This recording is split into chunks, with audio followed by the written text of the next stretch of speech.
और इस बीच जंग को लेकर बहुत बड़ी खबर आ रही है। जी हां, ईरान, इजराइल और अमेरिका के दरमियान जो जंग चल रही है, अब दरअसल इस जंग का असर पूरी दुनिया पर पड़ता हुआ नजर आ रहा है। इस बीच पाकिस्तान से बहुत बड़ी खबर आ रही है, जहां पर खबर यह है कि पाकिस्तान के वजीर आजम शहबाज शरीफ और ईरान के सदर मसूद पज़ेश्कियान के माबैन मौजूदा सूरत हाल पर बातचीत हुई है। दरअसल अभी तक यह चीज निकलकर सामने नहीं आ रही थी कि इस जंग में पाकिस्तान का रुख क्या है, पाकिस्तान किसकी तरफ खड़ा है, पाकिस्तान अमेरिका के साथ है या फिर पाकिस्तान ईरान के साथ है। लेकिन इस बीच जो लेटेस्ट खबर आ रही है, बिल्कुल ताजा खबर आ रही है कि पाकिस्तान के सदर शहबाज शरीफ और ईरान के सदर मसूद पज़ेश्कियान के दरमियान मौजूदा सूरत हाल पर बातचीत हुई है। पाकिस्तानी वज़ीर आज़म शहबाज शरीफ और ईरानी सदर मसूद पज़ेश्कियान ने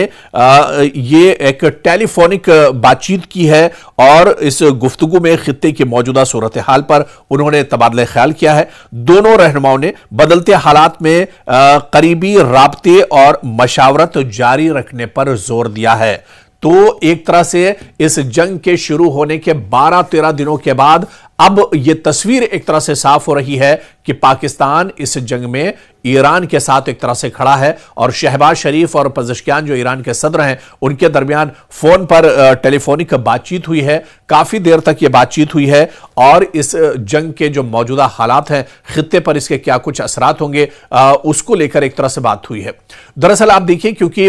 जब यह जंग शुरू हुई थी उस वक्त यह कहा जा रहा था कि पाकिस्तान का झुकाव दरअसल अमेरिका की तरफ है, क्योंकि एक बड़ा कर्जदार है पाकिस्तान अमेरिका का, और इसके अलावा पाकिस्तान हमेशा अमेरिका के दबाव में भी रहता है। तो और जो मौजूदा हालात खित्ते के थे वो भी पाकिस्तान के लिए साजगार नहीं थे। आप देखिए कि अफगानिस्तान और पाकिस्तान के सरहद पर लगातार हमले और जवाबी हमलों का दौर चल रहा था, तो पाकिस्तान कई तरह से दबाव का एक तरह से शिकार था और ऐसे में माना जा रहा था कि पाकिस्तान की जो खामोशी है वो कहीं ना कहीं एक तरह से अमेरिका के साथ जाती है, यानी पाकिस्तान इस लड़ाई में अमेरिका के साथ खड़ा है। लेकिन अब जंग के इतने दिनों के बाद, जब इस जंग में ईरान की पोजीशन काफी मजबूत है, ईरान पूरी मजबूती के साथ ये जंग लड़ रहा है, इस बीच ये बड़ी खबर निकल कर आई है कि पाकिस्तान के वज़ीर आज़म शहबाज शरीफ और ईरान के सदर मसूद पज़ेश्कियान के दरमियान बातचीत हुई है और यह बातचीत काफी देर तक चली है। इस बातचीत में शहबाज शरीफ ने कहा है कि करीबी नजर रखने की जरूरत है, जो राब्ते हैं वो भी मजबूत रहेंगे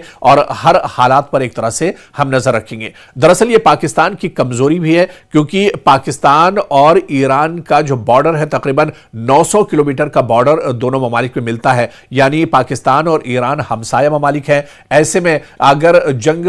बढ़ती है, जंग के जो भी असरात होंगे वो जाहिर सी बात है कि पाकिस्तान पर भी कहीं ना कहीं एक तरह से पड़ेंगे। हालांकि शुरुआती तौर पर जब यह जंग शुरू हुई थी तो यह कहा जा रहा था कि पूरे मशरिक़ वुस्ता से अमेरिका अपने जो सिक्योरिटी फोर्सेस के जवान हैं उन्हें जमा करके पाकिस्तान शिफ्ट कर रहा है। पाकिस्तान में अमेरिकी जो सैनिक हैं, जो फौजी हैं, वो एक तरह से महफूज रहेंगे, सेफ रहेंगे, इसकी वजह से उन्हें पाकिस्तान शिफ्ट किया जा रहा है। बाद में पाकिस्तान से इस खबर की तरदीद हुई थी कि ऐसा कोई कदम नहीं है, पाकिस्तान अपनी जमीन का इस्तेमाल ईरान के खिलाफ नहीं होने देगा। और अब पाकिस्तान के वज़ीर आज़म शहबाज शरीफ और मसूद पज़ेश्कियान के दरमियान यह बातचीत हुई है, जिसके बाद तस्वीर बहुत हद तक तो नहीं कहा जा सकता है, लेकिन तस्वीर कुछ बहुत जरूर क्लियर हुई है कि पाकिस्तान इस जंग में एक तरह से ईरान के साथ है। लेकिन अब इस पर अमेरिका का क्या कुछ रद्द-ए-अमल होगा, डोनाल्ड ट्रंप का क्या कुछ बयान आता है इस बातचीत को लेकर, यह देखना भी बहुत अहम होगा,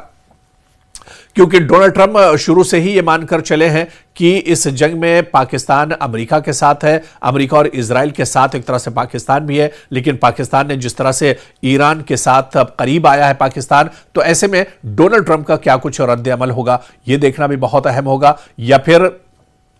पाकिस्तान ने क्या कुछ रणनीति बनाई है, क्या कुछ उसका मैकेनिज्म है इस पूरी लड़ाई को लेकर, इस जंग को लेकर। क्योंकि आप देखिए,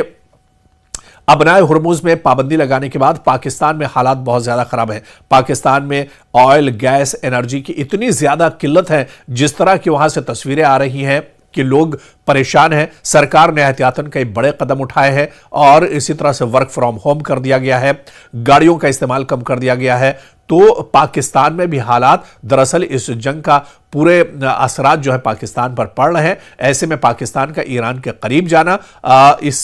इसको लेकर क्या कुछ हालात बनेंगे, अमेरिका का रद्द-ए-अमल क्या कुछ होगा और पाकिस्तान और ईरान और कितना करीब इस जंग को लेकर आ सकते हैं, यह देखना भी आने वाले दिनों में दरअसल बहुत दिलचस्प होगा।